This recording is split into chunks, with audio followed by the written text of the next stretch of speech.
Salut, je m'appelle Lina, et il faut dire que je suis très différente de tous mes pairs, et certainement de vous aussi.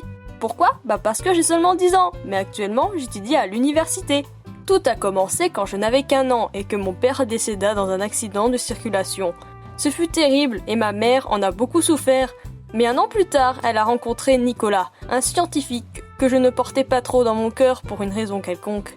Il avait 15 ans de plus que ma mère, et apparemment il rêvait depuis longtemps d'un bébé. C'est ainsi que, même si je n'étais pas sa propre fille, il a commencé à m'éduquer comme tel. Très tôt, il m'a appris à lire et à écrire. À peine que j'ai commencé à bien gérer la lecture, l'écriture, nous avons commencé les mathématiques.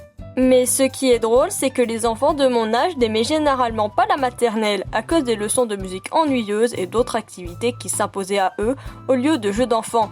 Donc pour moi, le jardin d'enfants était devenu un lieu de repos après de bonnes leçons. Nicolas s'en est vite rendu compte, alors mes parents m'ont rapidement retiré de la maternelle. Il se trouve qu'en 4 ans et demi, j'avais déjà des facultés à lire, écrire et compter.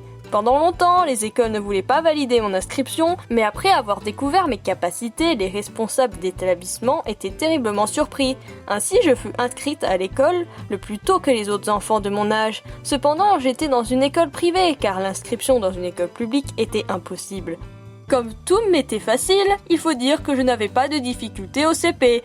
Tout ce que nous apprenait, je le savais déjà et je m'ennuyais à vrai dire. Mes camarades de classe ont rapidement décidé que j'étais une sorte de mannequin dont on ne s'occupait pas.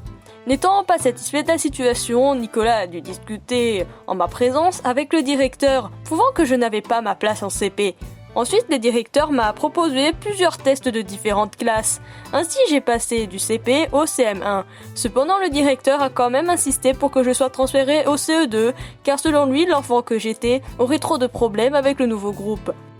Eh bien, cette année, j'ai effectivement fait le CE2 en poussant la perfection à mon niveau d'alphabétique et ma capacité à résoudre toutes sortes de problèmes. En conséquence, j'ai occupé la première place pendant 1 an en termes de vitesse de lecture. L'année suivante, j'étais au CM1, comme prévu. Beaucoup de mes matières scientifiques sont alors apparues, ce qui augmenta mes charges, mais j'étais très intéressée par tout cela. Ainsi, il m'a fallu que la moitié de l'année scolaire pour apprendre tout le programme. Ensuite, j'ai commencé à supplier les professeurs de me donner l'opportunité de passer à la classe suivante. J'ai à cet effet passé tous les tests à l'avance. Certes, il m'a fallu environ 1 mois pour rattraper tous les enfants du CM2, mais ça valait le coup. Déjà, à l'âge de 6 ans, je finissais le cours moyen en 2e année. Quant à mes camarades de classe, bien sûr, ils ne communiquaient pas particulièrement avec moi, mais ils se moquaient pas de moi non plus et m'offensaient pas. Hormis ces fois où ils disaient que je venais par erreur à l'école et que le jardin d'enfants était juste dans la rue d'à côté. Mais bon, ça avait quelque chose de drôle. L'année suivante, j'ai également réussi à terminer 2 classes, la 6e et la 5e, et c'est là qu'apparut tout le plaisir d'étudier. En classe de 3e, je devais passer le brevet. Dans ce contexte, j'ai remarqué que l'école préparait avec diligence ses élèves, mais leur faisait apprendre les mêmes devoirs et des tests. Bien sûr, cela m'a très vite saoulé. Nicolas m'a appris quelques répétiteurs, bien qu'il, surpris par mon âge, m'expliquait facilement et intelligemment beaucoup de choses, de nouvelles intéressantes. C'est comme ça que je suis tout simplement passée à l'enseignement à domicile. Dès lors, j'allais à l'école juste pour passer les tests. À l'aide de mes répétiteurs, j'ai pu maîtriser le programme de toutes les autres classes jusqu'à la remise des diplômes. Il faut dire que j'ai absorbé les connaissances comme une éponge, et en raison de la lourde charge de travail, j'ai décidé de préparer les examens dans seulement 3 matières, les mathématiques, le français et la physique.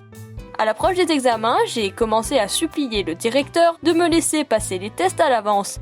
Il n'était pas contre car j'étais une élève dont la capacité est bénéfique pour la réputation de cette école privée. Ainsi avec Nicolas, nous avons rempli tous les documents nécessaires. Tant qu'à ma mère, elle ne pouvait que m'admirer, soulignant constamment à quel point elle avait de la chance de m'avoir. Nicolas a cru en moi et m'a pleinement soutenu. Il ne cessait de me répéter que j'étais capable de plus. Plus tard, il a même eu un article sur moi dans le journal. Retenez que tout cela est possible et que si vous fournissez des efforts. Bref, cette année, à peine 10 ans, je suis déjà inscrite à la faculté de physique d'une université assez prestigieuse. À l'université, les gars étaient assez surpris et me traitaient avec une extrême prudence. Mais bon, cela se comprend car après tout, j'ai 8 ans de moins qu'eux dans leur majorité. Et d'autres étaient bien plus âgés que moi, mais étonnamment, nous avons rapidement réussi à trouver un langage commun, car tous mes camarades étaient intéressés par la façon dont j'ai réussi à entrer à l'université. Je leur ai raconté mon histoire. Bref, plusieurs fois ils ont commencé à m'évaluer par l'esprit et non par l'âge. Bref, chers amis, croyez en vos rêves et réussissez. Likez et abonnez-vous à la chaîne si mon histoire vous a plu. Merci d'avoir regardé.